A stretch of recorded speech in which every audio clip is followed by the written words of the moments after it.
Hello my dear students, कैसे हैं आप सब। उम्मीद करता हूँ कि अच्छे होंगे, मस्त होंगे, तंदुरुस्त होंगे। तो चलिए एक बार फिर से मेरे यूट्यूब चैनल में आपका स्वागत है। तो आज हम लाए हैं आप लोग के लिए Bihar board examination class 10th का साइंस का मॉडल सेट, यानी कि ये सेट नंबर हमारा जो है, यानी कि पहला सेट है। तो चलिए, अभी तक आपने मेरे वीडियो को लाइक नहीं किया है तो लाइक कर दे, मेरे चैनल को सब्सक्राइब नहीं किया है तो सब्सक्राइब कर ले, साथ में बेल आइकन को जरूर दबा दीजिएगा ताकि मेरे वीडियो का नोटिफिकेशन सबसे पहले आप तक पहुंचे। तो चलिए, तैयारी शुरू हो चुका है, आप भी शुरू हो जाइए। ये क्वेश्चन बहुत शानदार जानदार है। इस टाइप का क्वेश्चन आपके एग्जाम में एकदम पूछा जाता है, तो इसलिए आप मेरे वीडियो में अंत तक जरूर बने रहिएगा।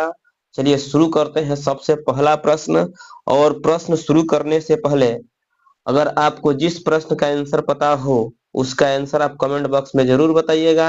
समझिए कि तैयारी आपका शुरू हो चुका है, बस कुछ ही दिनों में आपका एग्जाम भी होने वाला है, तो इसलिए आप लोग एकदम रेडी रहिए। तो चलिए, सबसे पहला प्रश्न आपके स्क्रीन पे आ चुका है।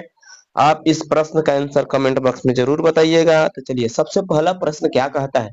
कह रहा है कि निम्न में से कौन सा पदार्थ लेंस के लिए प्रयुक्त नहीं किया जाता है, यानी कि लेंस बनाने के लिए हमें इनमें से कौन से पदार्थ का उपयोग हम नहीं कर सकते हैं।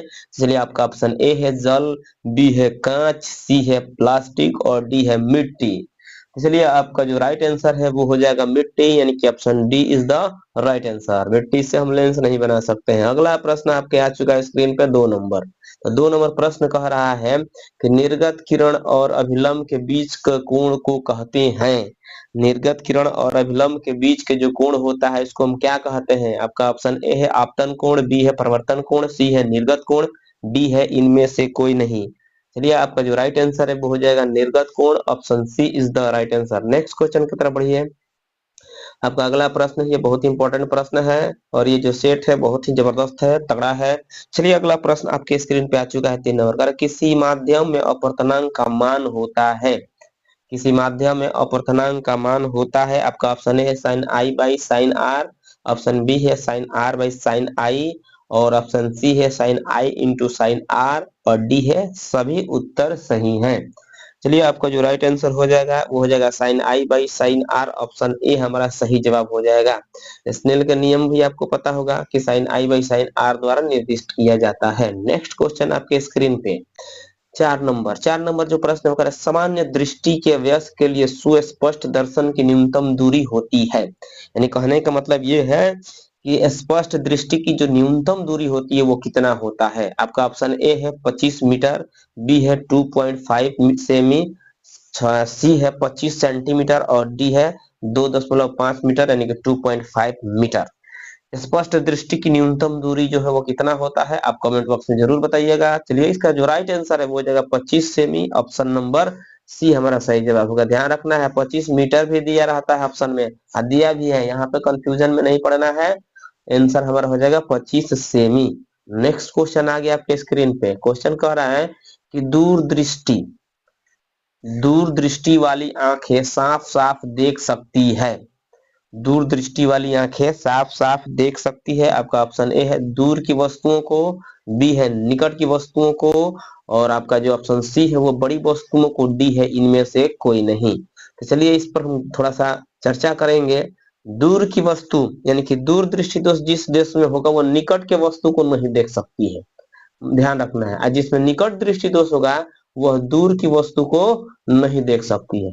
बात समझ में आ चुका होगा। तो इसमें पूछा गया कि देख सकती है, तो दूर होगा तो दूर के देख सकती है लेकिन निकट की नहीं देख सकती। तो आपका आंसर क्या हो जाएगा, दूर की वस्तु को साफ साफ देख सकती है। नेक्स्ट क्वेश्चन की तरफ बढ़ते हैं। आपका आ चुका है 6 नंबर क्वेश्चन। तो 6 नंबर जो क्वेश्चन है वो देखिए क्या कहता है। कह रहा है कि कांच प्रिज्म द्वारा उत्पन्न श्वेत प्रकाश के स्पेक्ट्रम में किस रंग का झुकाव अधिक होता है। आपका ऑप्शन ए है लाल, बी है हरा, सी है पीला और डी है बैगनी। चलिए, आपका जो राइट आंसर है वो हो जाएगा बैगनी। ऑप्शन नंबर डी हमारा सही जवाब होगा, यानी कि अधिक रंग का झुकाव होता है बैगनी रंग का। अगला प्रश्न देखिए 7 नंबर। तो 7 नंबर प्रश्न कह रहा है कि किस उपकरण में धन और स्वर्ण की चिन्ह नहीं होता है। किस उपकरण में धन और स्वर्ण यानी कि ऋण, समझ लीजिए, धन और ऋण का चिन्ह नहीं होता है।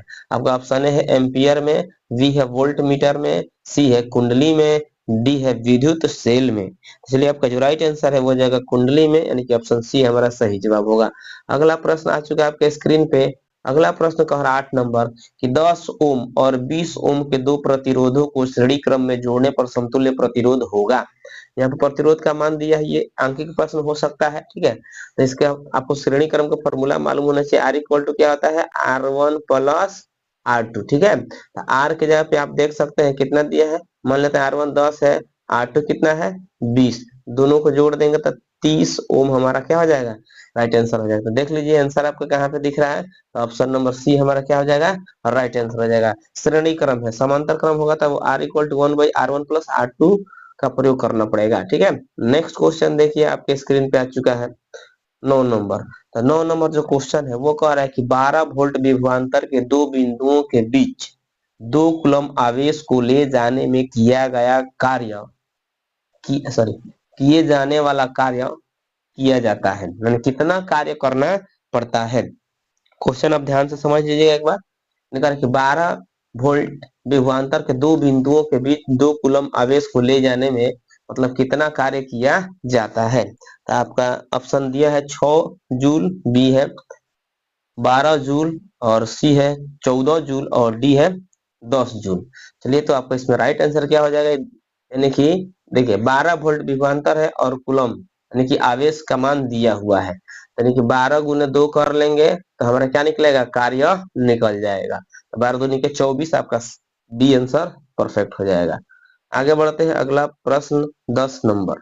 10 नंबर प्रश्न कह रहा है कि विद्युत फ्यूज काम करता है। ऑप्शन ए है धारा के ऊष्मीय प्रभाव पर, बी है धारा के चुंबकीय प्रभाव पर, सी है धारा के रासायनिक प्रभाव पर और डी है किसी पर भी। चलिए आपका जो राइट आंसर है वो हो जाएगा धारा के ऊष्मीय प्रभाव पर, यानी कि विद्युत फ्यूज किस पर काम करता है, तो धारा के ऊष्मीय प्रभाव, ऑप्शन ए हमारा राइट आंसर होगा। नेक्स्ट क्वेश्चन पे आइए। चलिए 11 नंबर क्वेश्चन देखते हैं।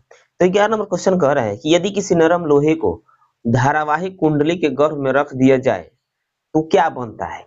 आपका ऑप्शन है सामान्य चुंबक, बी है विद्युत चुंबक, सी है कोई चुंबक नहीं बनेगा, डी है बनने वाला चुंबक बल रेखाएं प्रदर्शित नहीं करेगा। तो चलिए आपका जो राइट आंसर है वो हो जाएगा विद्युत चुंबक। विद्युत चुंबक के बारे में आपको थोड़ा सा कुछ हम बता देते हैं कि विद्युत चुंबक क्या होता है। तब ऐसा चुंबक जिसमें हम जितना समय तक विद्युत धारा प्रवाहित करेंगे वो उतना ही समय तक क्या करेगा, चुंबक जैसा व्यवहार करेगा। परंतु जैसे ही उसमें से धारा का प्रवाह बंद कर दिया जाता है वो अपना चुंबकता खो देता है। इस प्रकार के चुंबक को हम विद्युत चुंबक कहते हैं। और इसके अपोजिट होता है स्थायी चुंबक। तो स्थायी चुंबक क्या होता है, स्थायी चुंबक वैसा चुंबक होता है जो अपने गुणों को अधिक दिनों तक बनाए रखता है, ठीक है। चलिए आगे बढ़ते हैं अगला प्रश्न की तरफ। 12 नंबर। तो 12 नंबर जो प्रश्न है वो कह रहा है कि 1 किलोवाट तुल्य है, यानी कि बराबर है। 1 किलोवाट किसके बराबर होता है। ऑप्शन ए दिया है 3600 जूल, बी दिया है 3.6 गुने 10 के पावर 6 जूल। यहाँ पर 10 के पावर ऐसे माने 6 जूल लिखा हुआ है, ठीक है। 3 गुने 10 के पावर 6 जूल और तीसरा जो है 36 गुने 10 के पावर ये भी 6 जूल है, यानी कि जो 6 आपको दिख रहा होगा वो 6 पावर में है। डी है 36.000 जूल।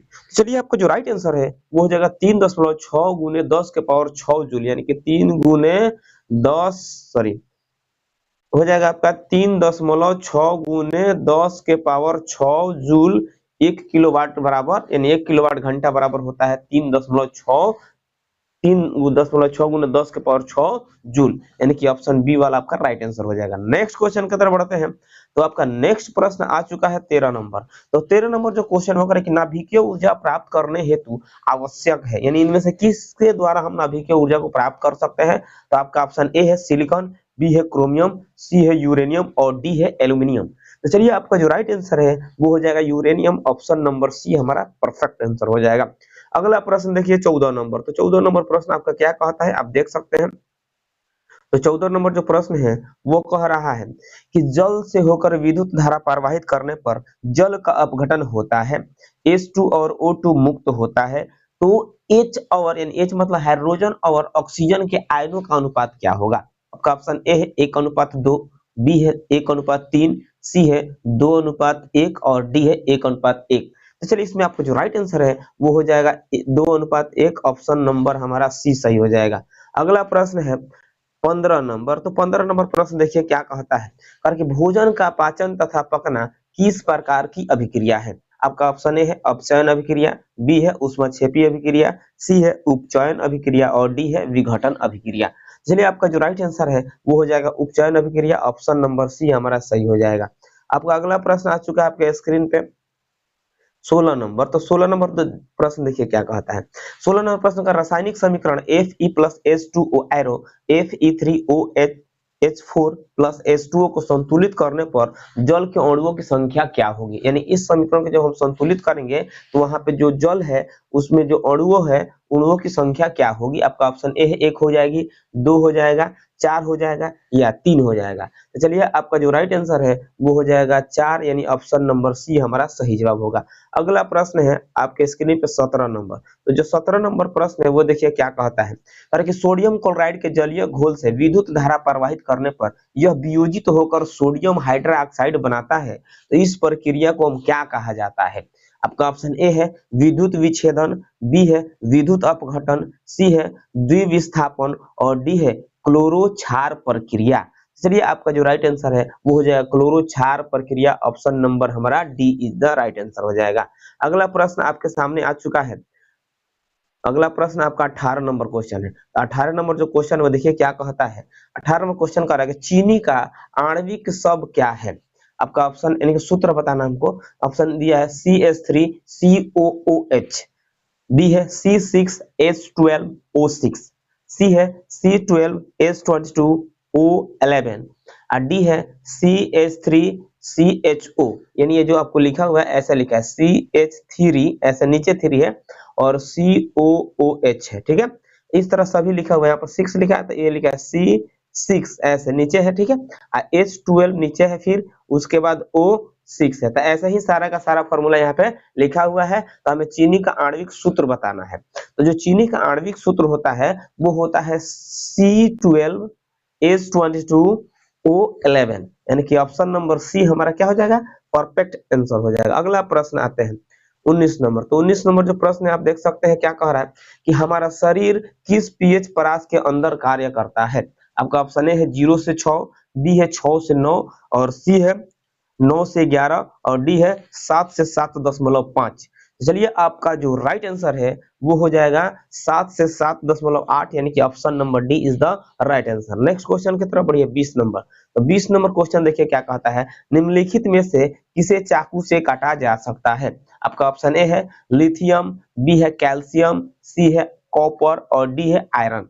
चलिए आपका जो राइट आंसर है वो हो जाएगा लिथियम, ऑप्शन नंबर हमारा क्या हो जाएगा ए सही जवाब होगा।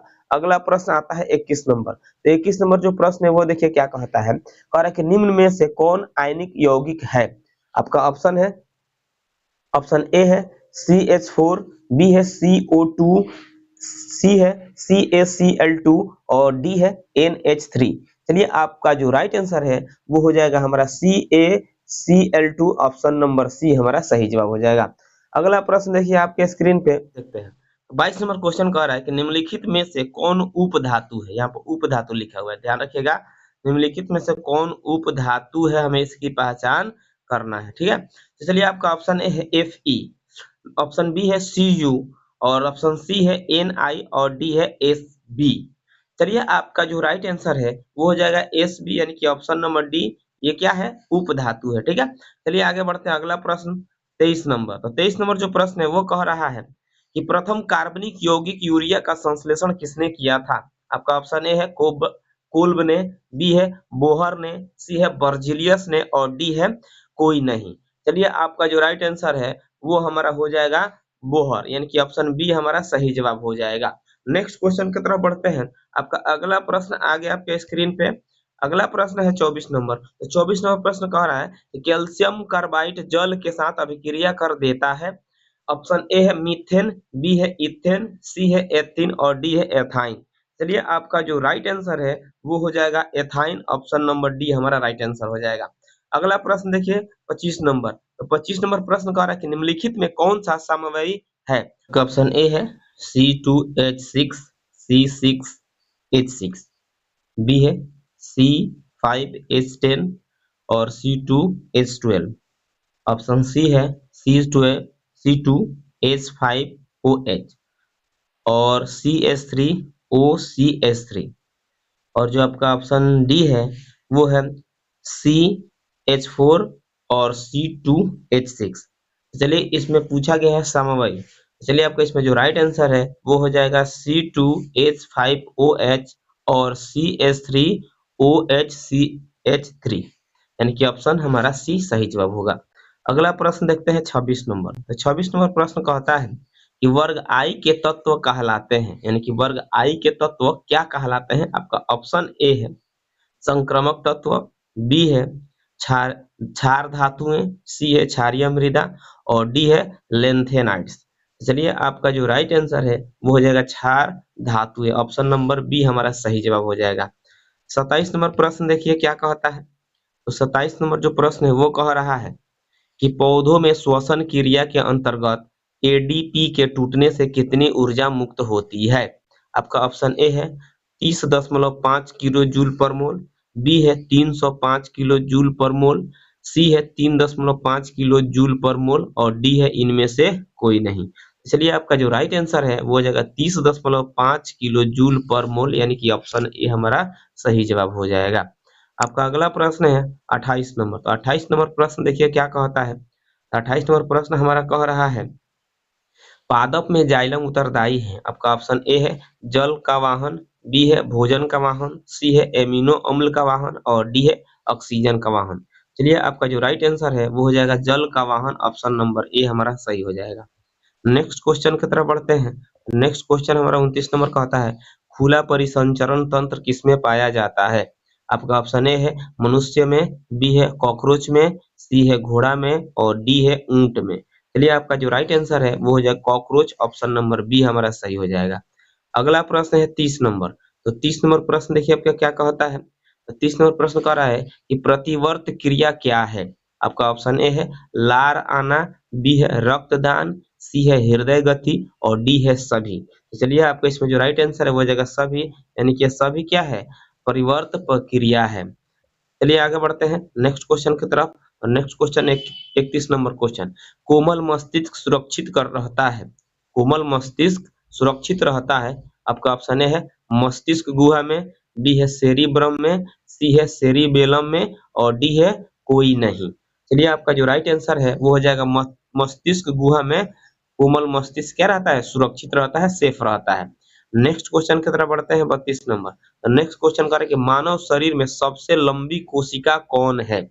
आपका ऑप्शन ए है रक्त कोशिका, बी है मांसपेशियां और सी है तंत्रिका कोशिका और डी है सभी। तो चलिए आपका जो राइट आंसर है वो हो जाएगा तंत्रिका कोशिका, यानी कि ऑप्शन नंबर हमारा सी सही हो जाएगा।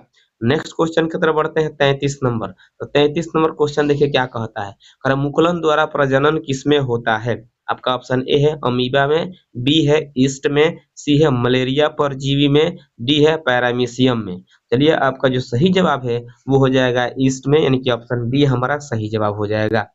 अगला प्रश्न है 34 नंबर। तो 34 नंबर प्रश्न कह रहा है कि फूल में नर जनन अंग होता है। आपका ऑप्शन ए है पुंकेसर, बी है अंडप, सी है वर्तिकाग्र और डी है वर्तिका। तो चलिए आपका जो राइट आंसर है वो हो जाएगा पुंकेसर, ऑप्शन नंबर ए हमारा राइट आंसर हो जाएगा।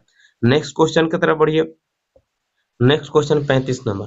35 नंबर प्रश्न कह रहा है कि मनुष्य के 22 जोड़े क्रोमोसोम को क्या कहते हैं। आपका ऑप्शन ए है ऑटोसोम, बी है लिंग क्रोमोसोम, सी है एक्स क्रोमोसोम और डी है वाई क्रोमोसोम। चलिए आपका जो राइट आंसर है वो हो जाएगा ऑटोसोम, यानी कि ऑप्शन ए हमारा राइट आंसर हो जाएगा। नेक्स्ट क्वेश्चन की तरफ बढ़िए 36 नंबर। कह रहा है पक्षी और चमगादड़ के पंख हैं। आपका ऑप्शन ए है समजात अंग, बी है समृद्ध अंग, सी है अवशेषी अंग और डी है इनमें से कोई नहीं। चलिए आपका जो राइट आंसर है वो हो जाएगा समजात अंग, ऑप्शन नंबर ए हमारा राइट आंसर हो जाएगा। नेक्स्ट क्वेश्चन देखिए 37 नंबर। तो 37 नंबर प्रश्न कह रहा है कि प्राथमिक उपभोक्ता कहलाते हैं। आपका ऑप्शन ए है शाकाहारी, बी है मांसाहारी, सी है सर्वाहारी और डी है अपघटक। चलिए आपका जो राइट आंसर है वो हो जाएगा शाकाहारी, यानी शाकाहारी को क्या कहते हैं प्राथमिक उपभोक्ता कहा जाता है, ऑप्शन ए हमारा सही जवाब हो जाएगा। नेक्स्ट क्वेश्चन आ गया 38 नंबर। और ओजोन के एक अणु में परमाणु की संख्या होगी। आपका ऑप्शन ए है 1, बी है 2, सी है 3 और डी है 4। चलिए आपका राइट आंसर हो जाएगा 3, यानी कि ऑप्शन नंबर सी हमारा राइट आंसर हो जाएगा। अगला प्रश्न है 39 नंबर कर पेट्रोलियम का उपयोग होता है। आपका ऑप्शन ए है मोटर वाहन में, बी है जल यान में, सी है वायुयान में और डी है इनमें सभी। आपको मालूम है कि पेट्रोलियम का उपयोग मोटर वाहन में भी होता है, जलयान में भी होता है और वायुयान में भी होता है। ऑप्शन डी हमारा क्या हो जाएगा, सही जवाब हो जाएगा। नेक्स्ट क्वेश्चन की तरफ बढ़ते हैं 40 नंबर कर कोयला का मुख्य स्रोत क्या है। आपका ऑप्शन ए है जलीय जीव, बी है पौधे, सी है चट्टान और डी है इनमें सभी। चलिए आपका जो राइट आंसर है वो हो जाएगा पौधे, यानी कि ऑप्शन बी हमारा राइट आंसर हो जाएगा। नेक्स्ट क्वेश्चन की तरफ बढ़ते हैं 41 नंबर क्वेश्चन। तो 41 नंबर जो क्वेश्चन है वो कह रहा है कि निम्न में से कौन सा पद विद्युत परिपथ में विद्युत शक्ति को निरूपित करता है। निम्नलिखित में से कौन सा पद विद्युत परिपथ में विद्युत शक्ति को निरूपित करता है। आपका ऑप्शन ए है I2R, बी है IR2, सी है V2I और डी है VI2। चलिए आपका जो राइट आंसर हो जाएगा I2R, यानी कि ऑप्शन ए हमारा सही जवाब हो जाएगा। नेक्स्ट क्वेश्चन की तरफ बढ़ते हैं। नेक्स्ट क्वेश्चन आ गया 42 नंबर आपका। तो 42 नंबर क्वेश्चन का है तांबे की तार की एक आयताकार कुंडली किसी चुंबकीय क्षेत्र में घूर्णी गति कर रही है। इस कुंडली में प्रेरित विद्युत धारा की दिशा में कितनी परिभ्रमण के पश्चात परिवर्तन होता है। ऑप्शन ए है 2, बी है 1, सी है आधे और डी है 1/4। चलिए आपका जो राइट आंसर है वो हो जाएगा आधे, यानी कि आधे परिभ्रमण पर उसका मतलब परिवर्तन होते जाता है। नेक्स्ट क्वेश्चन की तरफ बढ़ते हैं 43 नंबर क्वेश्चन। तो 43 नंबर क्वेश्चन देखिए क्या कहता है। कह रहा है कि निम्नलिखित में कौन पुनरुद्ध भवन का उदाहरण है। आपका ऑप्शन ए है हाइड्रा, बी है अमीबा, सी है स्पाइरोगाइड्रा और डी है इनमें से कोई नहीं। चलिए आपका जो राइट आंसर है वो हो जाएगा अमीबा, ऑप्शन नंबर बी हमारा सही जवाब हो जाएगा। नेक्स्ट क्वेश्चन की तरफ बढ़ते हैं 44 नंबर। तो 44 नंबर क्वेश्चन क्या कहता है, कह रहा है कौन सा अजैव निम्नीकरणीय कचरा है। कौन सा अजैव निम्नीकरण कचरा है। आपका ऑप्शन है टिश्यू पेपर, बी है केले का छिलका, सी है थर्मोकोल, डी है इनमें से कोई नहीं। चलिए आपका जो राइट आंसर है वो हो जाएगा थर्मोकोल, ऑप्शन नंबर सी हमारा सही जवाब हो जाएगा। नेक्स्ट क्वेश्चन की तरफ बढ़ते हैं 45 नंबर। तो 45 नंबर प्रश्न देखिए क्या कहता है।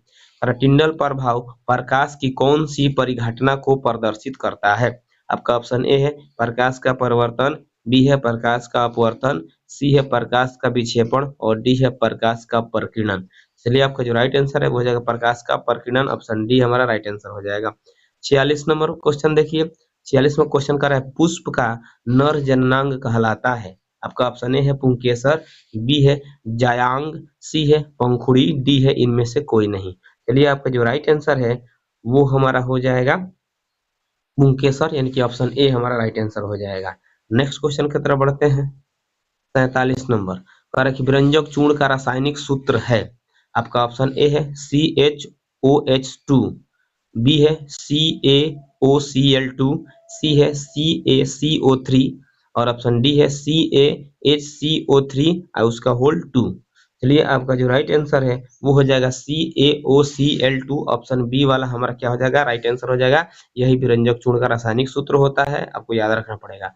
नेक्स्ट क्वेश्चन की तरफ बढ़ते हैं 48 नंबर। 48 नंबर प्रश्न कह रहा है कि निम्न में कौन गंगा प्रदूषण के लिए उत्तरदायी नहीं है। आपका ऑप्शन ए है गंगा में मछली पालना, बी है गंगा में कपड़ा धोना, सी है गंगा में अधजले शव को बहाना और आपका जो ऑप्शन डी है गंगा में रासायनिक अपशिष्ट उत्सर्जन। चलिए पूछा क्या है पहले ये देखिए, निम्नलिखित में कौन गंगा को प्रदूषण के लिए उत्तरदायी नहीं है। तो गंगा में मछली पालना क्या है, इससे मतलब गंगा प्रदूषित नहीं होगा, ये उसके लिए उत्तरदायी नहीं है। बकिया सबसे क्या होगा, गंगा प्रदूषित होगा, यानी कि ऑप्शन ए हमारा राइट आंसर हो जाएगा। नेक्स्ट क्वेश्चन की तरफ बढ़ते हैं 49 नंबर।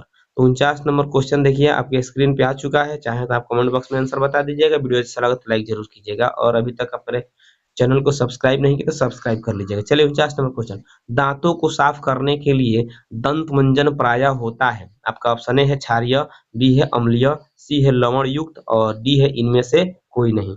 चलिए आपका जो राइट आंसर है वो हो जाएगा क्षारीय, यानी कि ऑप्शन नंबर ए हमारा राइट आंसर हो जाएगा। नेक्स्ट क्वेश्चन देखिए 50 नंबर। तो 50 नंबर क्वेश्चन देखिए क्या कहता है। 50 नंबर क्वेश्चन कह रहा है कि क्लोरीन के परमाणु की बृहत्तम कक्षा में इलेक्ट्रॉनों की संख्या कितनी होती है। आपका ऑप्शन ए है 5, बी है 6, सी है 7 और डी है 8। चलिए आपका जो राइट आंसर है वो हो जाएगा 7, ऑप्शन नंबर सी हमारा राइट आंसर हो जाएगा। इसका इलेक्ट्रॉनिक विन्यास लिखकर भी हम इसके संख्या को निकाल सकते हैं, अंतिम सेल में इलेक्ट्रॉनों की संख्या कितनी होती है। चलिए आगे बढ़ते हैं अगला प्रश्न के लिए 51 नंबर। 51 नंबर प्रश्न कर रहा है कि सुरंगम किस राज्य की जल संग्रहण व्यवस्था है। आपका ऑप्शन ए है हिमाचल प्रदेश, बी है तमिलनाडु, सी है केरल और डी है कर्नाटक। चलिए आपका जो राइट आंसर है वो हो जाएगा केरल, ऑप्शन नंबर सी हमारा राइट आंसर हो जाएगा। नेक्स्ट क्वेश्चन देखिए 52 नंबर। तो 52 नंबर क्वेश्चन क्या कहता है, करके वायुमंडल में प्रकाश का कौन सा रंग अधिक प्रकीर्णन हो करता है। आपका ऑप्शन ए है लाल, बी है नीला, सी है पीला और डी है नारंगी। चलिए आपका जो राइट आंसर है वो हो जाएगा नीला, ऑप्शन नंबर बी हमारा आंसर हो जाएगा। ठीक है, अगर पूछा जाए कि किस वर्ण का प्रकाश किस प्रकाश का तरंगदैर्घ्य सबसे अधिक होता है तो हो जाएगा लाल, किसका कम होता है तो उसका हो जाएगा बैगनी। याद रखेंगे, ये भी क्वेश्चन पूछा जाता है। यहाँ से हम 3 प्रश्न क्लियर करा दिए आपको। कि पूछा है किस रंग का तरंगदैर्घ्य सबसे अधिक होता है तो लाल हो जाएगा, और पूछा है किसका तरंगदैर्घ्य सबसे कम होता है तो बैगनी का हो जाएगा। ठीक है, आगे बढ़ते हैं नेक्स्ट क्वेश्चन की तरफ। 53 नंबर। तो 53 नंबर क्वेश्चन देखिए क्या कहता है, कर विद्युत आवेश का एसआई मात्रक क्या होता है। आपका ऑप्शन ए है वोल्ट, बी है ओम, सी है एम्पियर और डी है कूलम। तो चलिए इसमें जो वोल्ट होता है वो होता है विद्युत विभव का या विभवांतर का। ओम जो होता है वो प्रतिरोध का एसआई मात्रक होता है। ठीक है, और एम्पियर जो होता है वो विद्युत धारा का एसआई मात्रक होता है। तो जो बचा है वो कूलम, वही होगा हमारा किसका, आवेश का मात्रक, यानी कि ऑप्शन नंबर डी हमारा क्या हो जाएगा, राइट आंसर हो जाएगा। यहाँ से आप सबको ध्यान में रखिएगा, ये बहुत इंपॉर्टेंट चीज है। इसमें से पूछा था वोल्ट किसका होता है, विभवांतर या विद्युत विभव का, ओम किसका होता है, प्रतिरोध का, और एम्पियर किसका होता है, विद्युत धारा का ऐसा मात्रक एम्पियर होता है, कूलम होता है विद्युत आवेश का। नेक्स्ट क्वेश्चन की तरफ बढ़ते हैं 54 नंबर। तो 54 नंबर क्वेश्चन हमारा क्या कहता है, सामान्य अनुशीतलन रक्तदाब होता है। आपका ऑप्शन ए है 80 mm, बी है 100 mm, सी है 120 mm और जो डी है वो है 130 mm। चलिए आपका जो राइट आंसर है वो हो जाएगा 80 mm, यानी कि ऑप्शन ए हमारा राइट आंसर हो जाएगा। नेक्स्ट क्वेश्चन की तरफ बढ़ते हैं 55 नंबर। 55 नंबर क्वेश्चन क्या कहता है आप देख सकते हैं, कह रहा है इनमें कौन पादप हार्मोन है। आपका ऑप्शन ए है इंसुलिन, बी है थायरॉक्सिन, सी है एस्ट्रोजन और डी है साइटोकाइनिन।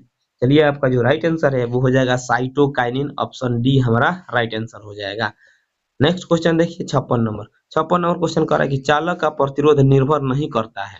चालक का प्रतिरोध निर्भर नहीं करता है। आपका ऑप्शन ए है चालक की लंबाई पर, बी है चालक के अनुप्रस्थ काट के क्षेत्रफल पर, सी है चालक के तापमान पर और डी है चालक में प्रवाहित विद्युत धारा पर। चलिए इसमें आपका जो राइट आंसर है वो हो जाएगा चालक में प्रवाहित विद्युत धारा पर निर्भर नहीं करता है और बकिया सब पर क्या करता है, निर्भर करता है। अगर निर्भर करना वाला पूछता तो ये वाला हमारा सब आंसर हो जाता, नहीं पूछा है तो ये वाला हो जाएगा। ठीक, नेक्स्ट क्वेश्चन चलिए आगे बढ़ते हैं 57 नंबर। तो 57 नंबर क्वेश्चन कर कि धोबिया सोडा का रासायनिक सूत्र क्या होता है। आपका ऑप्शन ए है NaHCO3, बी है Na2CO3 10H2O और सी है CaOH2 और डी है इनमें से कोई नहीं। चलिए आपका जो राइट आंसर है वो हो जाएगा Na2, यानी ऐसे लिखा है Na2 नीचे रहेगा। ठीक है, उसके बाद आएगा CO3 फिर नीचे रहेगा, फिर यहाँ पे हो जाएगा 10, उसके बाद हो जाएगा क्या H2O, यानी कि ये वाला फॉर्मूला होता है किसका, धोबिया सोडा का। ऑप्शन बी हमारा राइट आंसर हो जाएगा। नेक्स्ट क्वेश्चन की तरफ बढ़ते हैं 58 नंबर। 58 नंबर क्वेश्चन हमारा क्या कहता है कि रुधिर का कौन सा अवयव रक्त स्राव को रोकने में मदद करता है। आपका ऑप्शन ए है लसिका, बी है प्लाज्मा, सी है प्लेटलेट्स और डी है इनमें से कोई नहीं। चलिए आपका जो राइट आंसर है वो हो जाएगा प्लेटलेस, यानी कि ऑप्शन सी हमारा राइट आंसर हो जाएगा। नेक्स्ट क्वेश्चन की तरफ बढ़ते हैं। 59 नंबर क्वेश्चन कर रहा है कि निम्न में से कौन सा जीवाणु जनित रोग नहीं है। आपका ऑप्शन ए है गोनोरिया, बी है सिफिलिस, सी है मस्सा और आपका ऑप्शन डी है इनमें से कोई नहीं। तो चलिए आपका जो राइट आंसर है वो हमारा हो जाएगा मासा, ऑप्शन नंबर क्या सी आंसर हो जाएगा। जीवाणु जनित रोग नहीं पूछा गया है, ठीक है, तो ये मासा है, जीवाणु जनित रोग नहीं है, ये जीवाणु से नहीं होता है। अगला प्रश्न है 60 नंबर। तो 60 नंबर प्रश्न देखिए क्या कहता है, कह रहा है निम्न में से कौन सा पर्यावरण अनुकूलन नहीं है। आपका ऑप्शन ए है पैदल चलना, बी है साइकिल से चलना, सी है मोटरसाइकिल से चलना और डी है इनमें से कोई नहीं। चलिए आपका जो राइट आंसर हो जाएगा मोटरसाइकिल से चलना। मोटरसाइकिल से चलेंगे धुआं निकलेगा, धुआं निकलेगा तो वायुवरण पर्यावरण में जाएगा, पर्यावरण को वो क्या करेगा प्रदूषित करेगा। पैदल चलने से कोई परेशानी नहीं है, साइकिल से चलने से भी कोई पर्यावरण को परेशानी नहीं है, इंसान को फायदा ही होता है। चलिए आगे बढ़ते हैं। नेक्स्ट क्वेश्चन 61 नंबर क्वेश्चन है निम्न में से किस धातु का गलनांक सबसे कम होता है। Al, बी है Na, सी यू और डी है Fe। एल्युमिनियम, सोडियम, कॉपर और आयरन, ठीक है, इनमें से पूछा गया किस धातु का गलनांक सबसे कम होता है। तो जिसमें सबसे जो कम होता है वो है सोडियम, इनके ऑप्शन बी हमारा राइट आंसर हो जाएगा Na। अगला प्रश्न आ चुका है आपके स्क्रीन पे 62 नंबर का, निम्न में से किस दर्पण की फोकस दूरी धनात्मक होती है।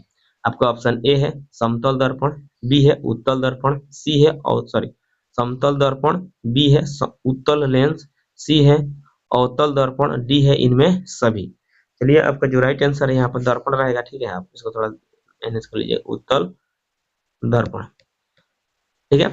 अब इससे पूछा है किसका धनात्मक होता है, आपका राइट आंसर हो जाएगा उत्तल दर्पण, ठीक है। अवतल का हमेशा क्या होता है ऋणात्मक होता है, उत्तल का हमेशा क्या होता है धनात्मक होता है, अवतल का हमेशा ऋणात्मक होता है। इसको आप याद रखिएगा। अगर पूछा किस दर्पण की फोकस दूरी ऋणात्मक होती है तो अवतल दर्पण हो जाएगा, और धनात्मक पूछा जाए तो उत्तल दर्पण हो जाएगा। लेंस में भी वही बात है, उत्तल लेंस का धनात्मक होता है, अवतल लेंस का ऋणात्मक होता है।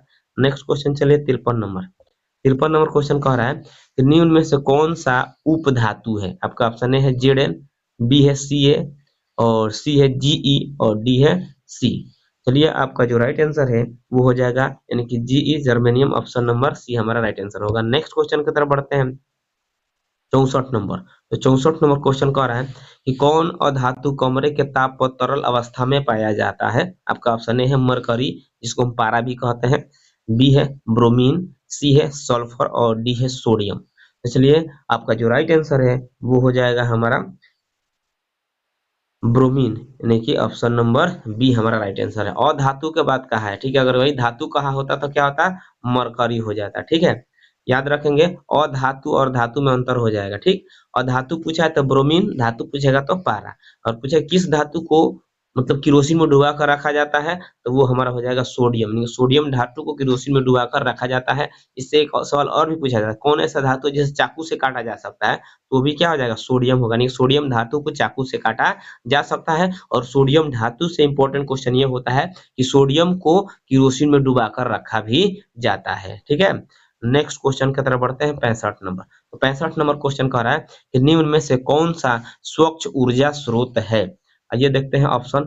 ऑप्शन ए है कोयला, बी है लकड़ी, सी है प्राकृतिक गैस और जो ऑप्शन डी है इनमें से सभी। तो क्या पूछा गया हमसे क्वेश्चन पहले देख लेते हैं। पूछा निम्न से कौन सा स्वच्छ ऊर्जा स्रोत है, ठीक है। तो चलिए आपका ऑप्शन आपके सामने है, तो आपका इसमें जो राइट आंसर है वो हो जाएगा प्राकृतिक गैस, यानी कि ऑप्शन नंबर सी हमारा सही जवाब हो जाएगा। नेक्स्ट क्वेश्चन की तरफ बढ़ते हैं 66 नंबर क्वेश्चन कर रहा है कि स्वपोषी पोषण के लिए आवश्यक है। आपका ऑप्शन ए है पर्णहरित, बी है सूर्य का प्रकाश, सी है कार्बन डाइऑक्साइड और डी है इनमें से सभी। तो पर्ण स्वपोषित यानी कि स्वपोषण पोषण के लिए, यानी कि स्वपोषण मतलब जो अपना भोजन खुद बनाता हो, जो अपने भोजन के लिए किसी दूसरे पर निर्भर नहीं रहता हो, उसको स्वपोषी कहते हैं। लेकिन उनके लिए भी कुछ ऐसे पदार्थ होते हैं जिनकी हमें आवश्यकता होती है, जैसे हो गया पर्णहरित हो गया, सूर्य का प्रकाश हो गया, कार्बन डाइऑक्साइड हो गया, इसी से ये अपना भोजन क्या करते हैं बना लेते हैं। तो आपका ऑप्शन डी हो जाएगा, यानी कि सभी की जरूरत होती है। नेक्स्ट क्वेश्चन बढ़ते हैं 67 नंबर। तो 67 नंबर क्वेश्चन कह रहा है कि निम्न में से कौन सा संबंध सत्य है, यानी कि इसमें से सही संबंध हमको चुनना है। अब ऑप्शन ए दिया V इक्वल टू आई बटे आर, बी दिया है V इक्वल टू आर बटे आई, सी दिया है V equal to I R और डी दिया है V equal to I R two. आपका जो राइट आंसर है वो हो जाएगा V equal to I R, यानी कि ऑप्शन देख लीजिए, ऑप्शन सी वाला हमारा क्या हो जाएगा, राइट आंसर हो जाएगा। नेक्स्ट क्वेश्चन की तरफ बढ़ते हैं 68 यानी कि 68 नंबर क्वेश्चन। 68 नंबर जो क्वेश्चन है वो कह रहा है कि निम्न में से कौन एक लिंगी पुष्प है। आपका ऑप्शन ए है गुड़हल पुष्प, बी है सरसों पुष्प, सी है पपीता पुष्प और डी है गुलाब पुष्प।